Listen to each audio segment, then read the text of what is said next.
gravação. Você começa? Essa é a gravação. Vai seguindo aí, ó. Vamos dizer. 3, 2, 1.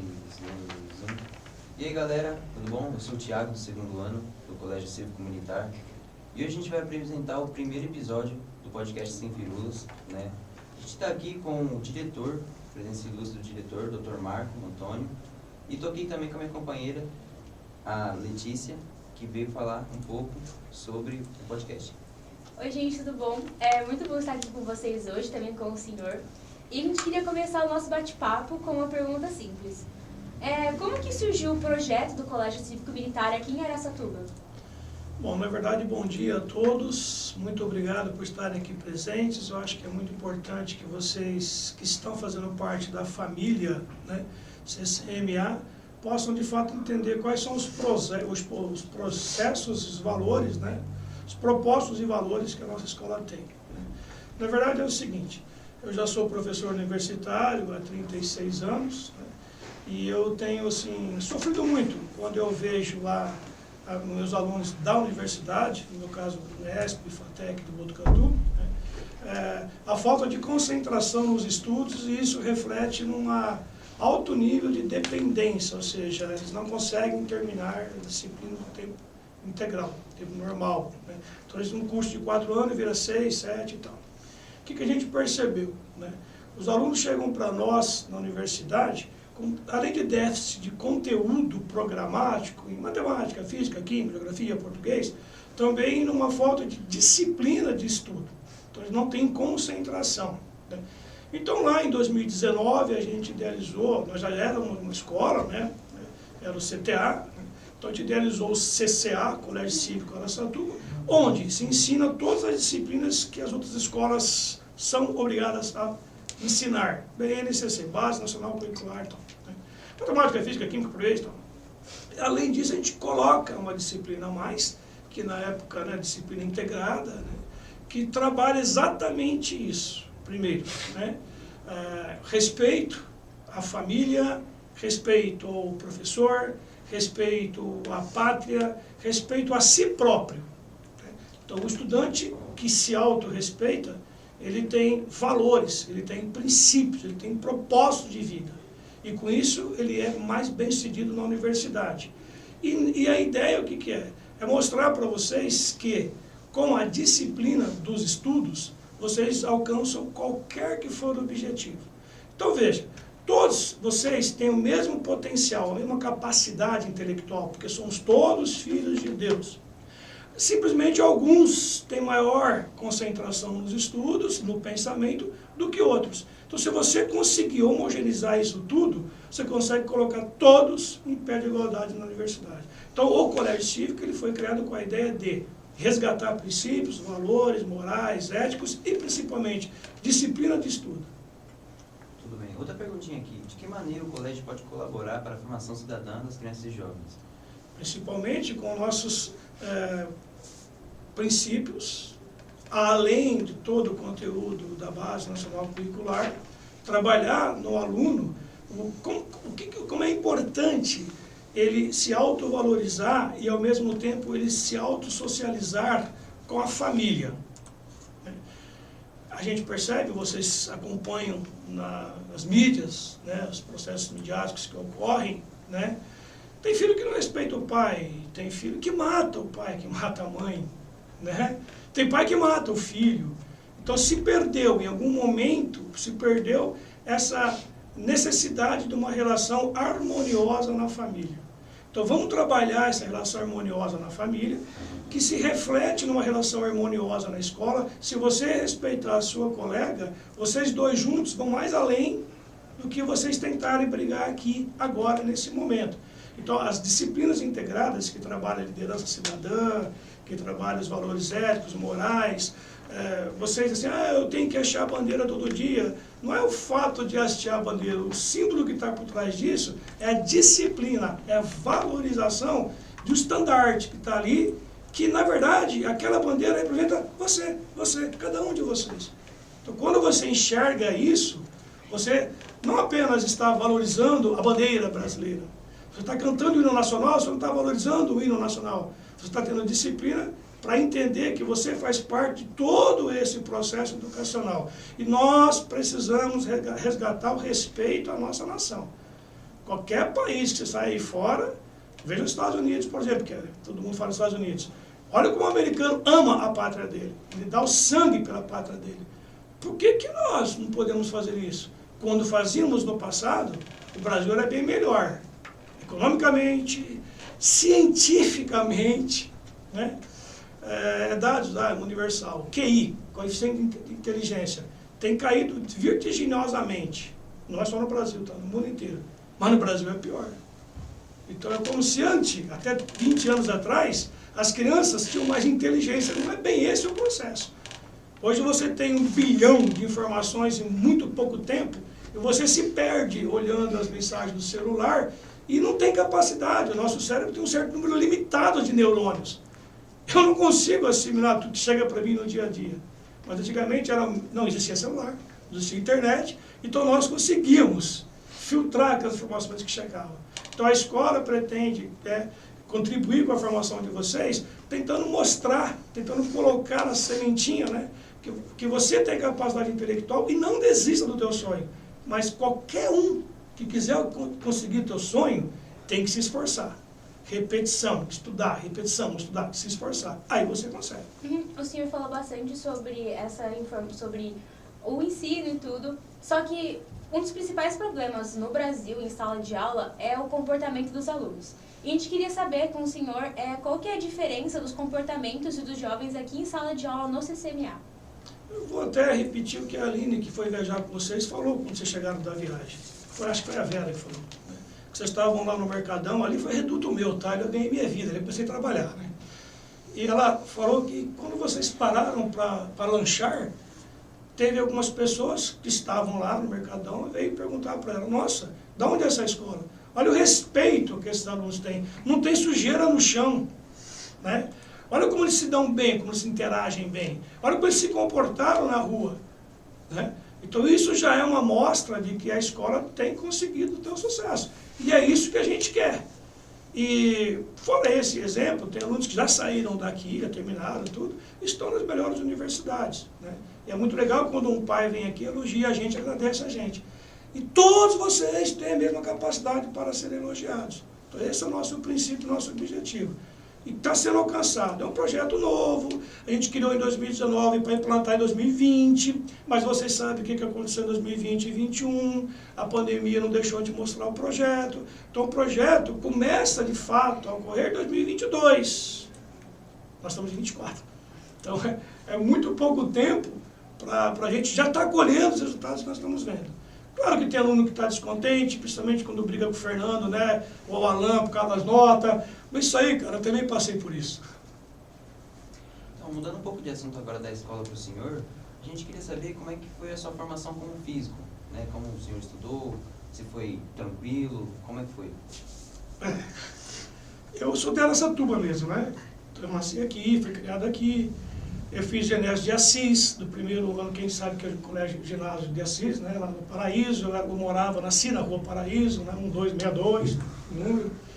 E fiz da primeira até a 6ª série na escola estadual. E aí eu fui trabalhar. Então, aos 12 anos eu precisava trabalhar.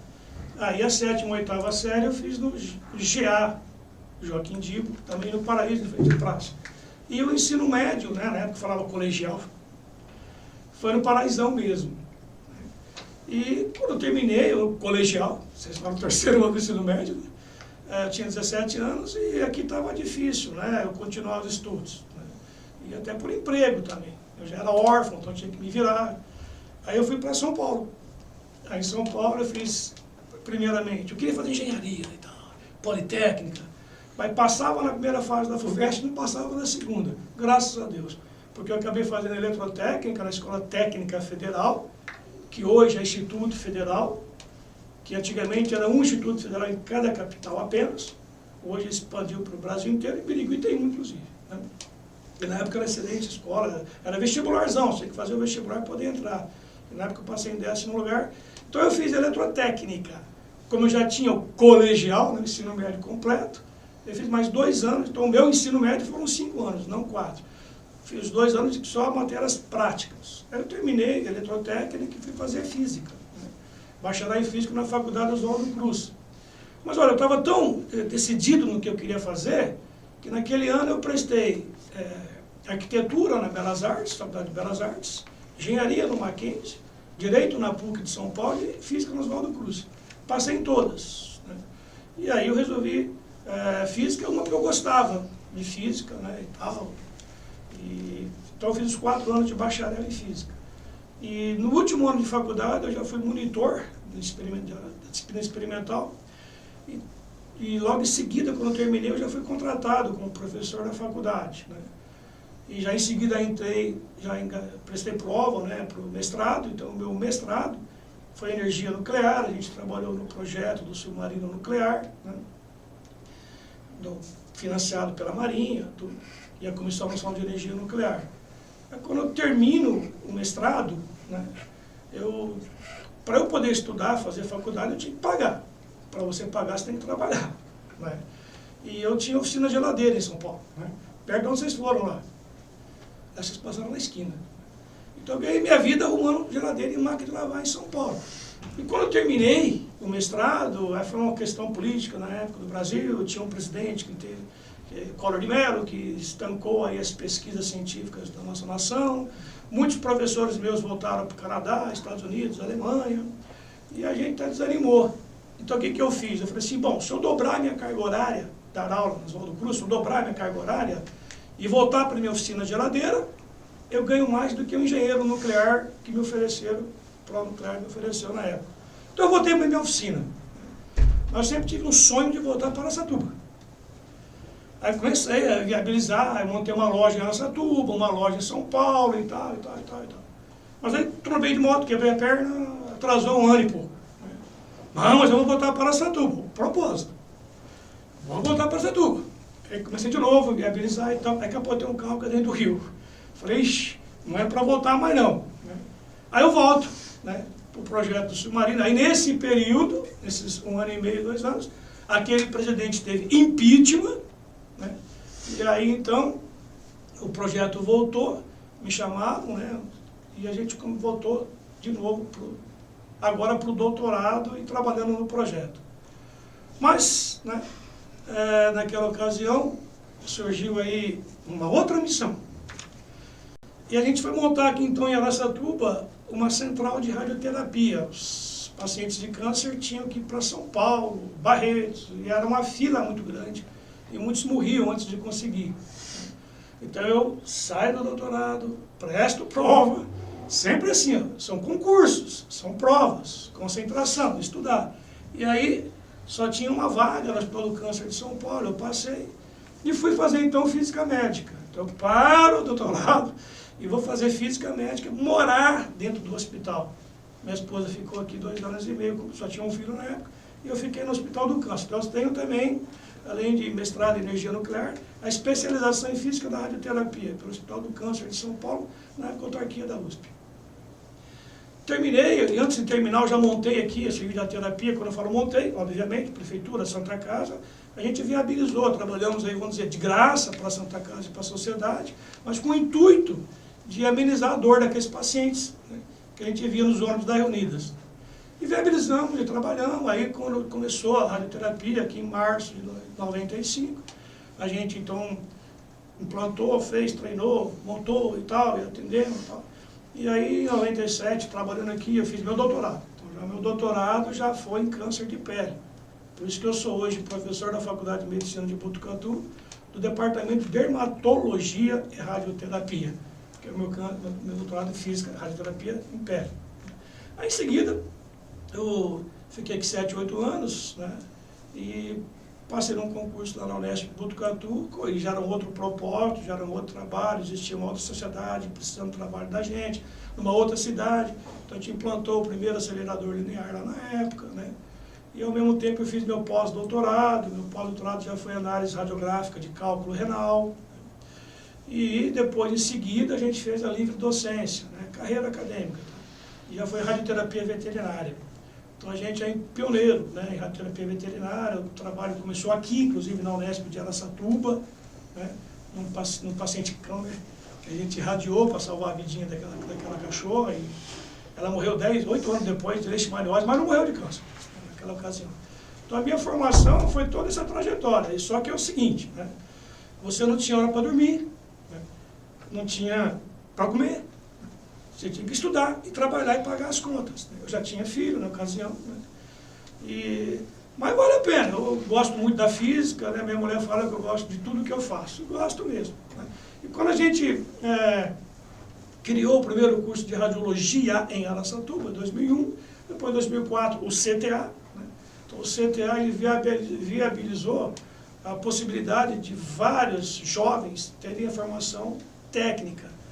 No período a gente foi do Pronatec, quer dizer, o jovem estudava de graça, quem pagava era o governo federal. Então a gente hoje responde para os 90%, 95% de todos os técnicos de radiologia da região. Mas o curso eu montei em Araçatuba, depois Três Lagoas, Lins, contribuímos para Mirandópolis, contribuímos para Botucatu. Então eu acabei entrando para a área de gestão educacional por um acaso, na verdade, né?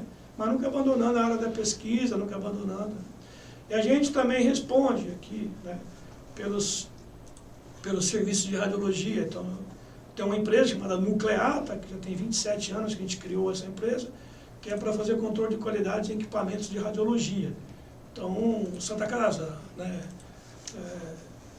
Unimed, todos os hospitais que vocês conhecem aqui, os aparelhos estão funcionando. Se não estiver funcionando, a gente não dá o laudo, então a vigilância não dá o alvará. Então a gente responde, como físico, por essa parte de controle de qualidade em todos os equipamentos de radiologia.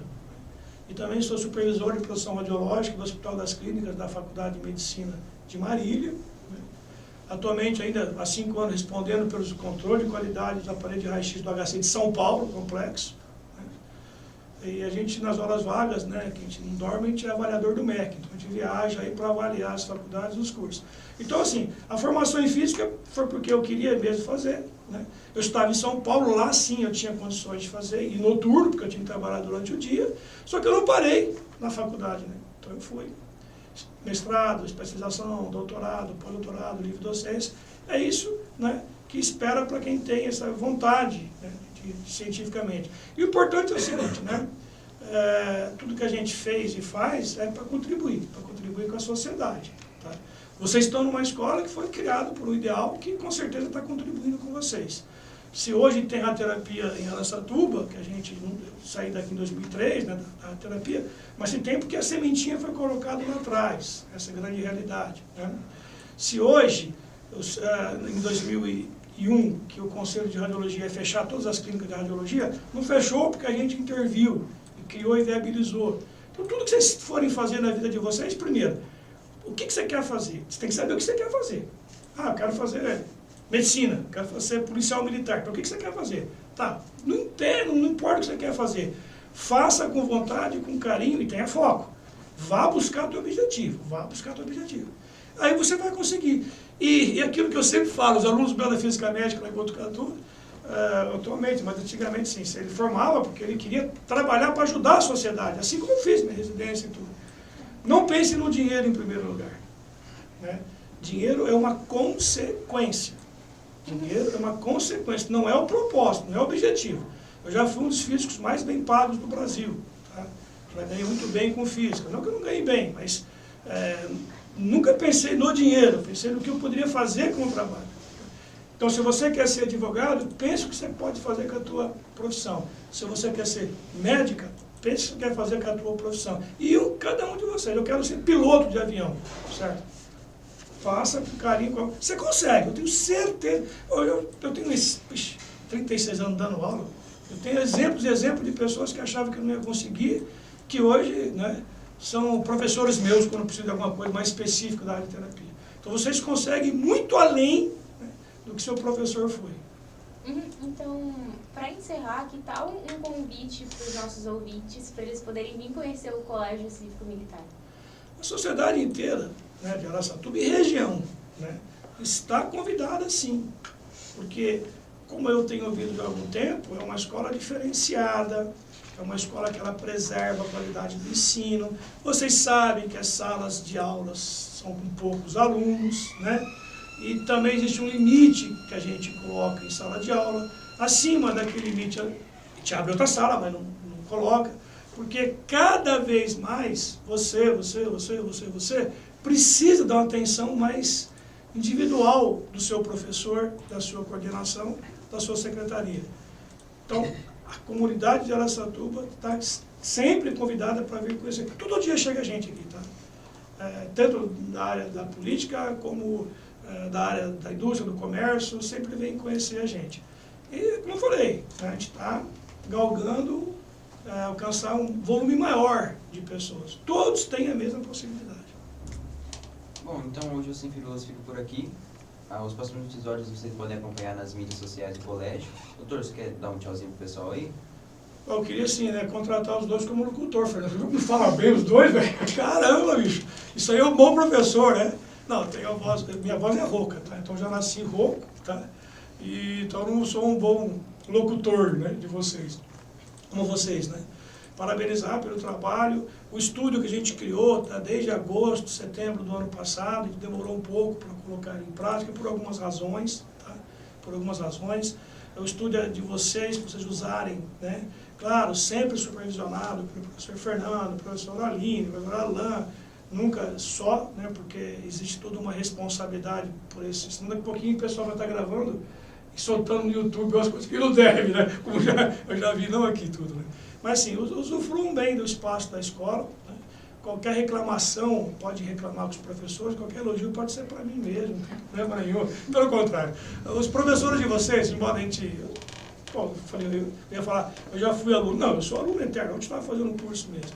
A gente quer sempre o quê? Que vocês tenham o melhor ambiente na sala de aula, o melhor ambiente na escola. Mas para ter esse melhor ambiente na escola, todos têm que ter o mesmo objetivo de viver em comunidade. Algum de vocês querem fazer alguma pergunta? Não? Tá tudo certo. Qual é o melhor time do Brasil? Corinthians, pô, Ricardo. É Corinthians, né? Não. Então, eu acho que o nosso podcast vai É meu pai? Acho que o podcast vai ficando por aqui mesmo hoje. A gente agradece a presença do senhor, a gente agradece o apoio do professor por ter ajudado a gente nesse projeto, e a gente agradece a presença de você que também escutou o nosso podcast até agora. Então, acompanhe a gente no Instagram do colégio e aí a gente fica por aqui. Até mais, Até pessoal. mais. Ó, eu salve de palmas para o professor Fernando, Alain, Aline, que são idealizadores do projeto que vai dar muita manga para a camisa. Muito o que falar. Tá bom. A gente tem umas ideias aí, depois vão ficar sabendo aí. É isso. Muito obrigada. Muito obrigado. Tchau, tchau. Tchau, tchau, pessoal. Vai, Corinthians! A gente corta esse final.